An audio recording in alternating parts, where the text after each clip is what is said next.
Exploration Mission 2 is the first crewed flight for Orion and SLS. They will be going to, will likely be a checkout orbit near the Earth and then another orbit near the Moon for about a 2-week duration, testing out the flights, the systems on board the Orion. What do we do after EM2?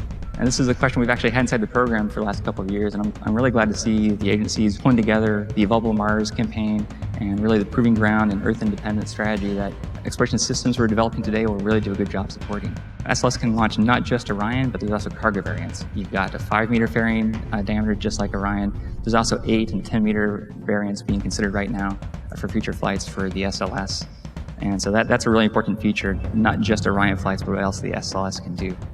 Some of the concepts that we've been evaluating is using this new capability that the EUS, the upper stage, provides us for EM2, is how can we then take these payloads and then use Orion as basically the delivery service.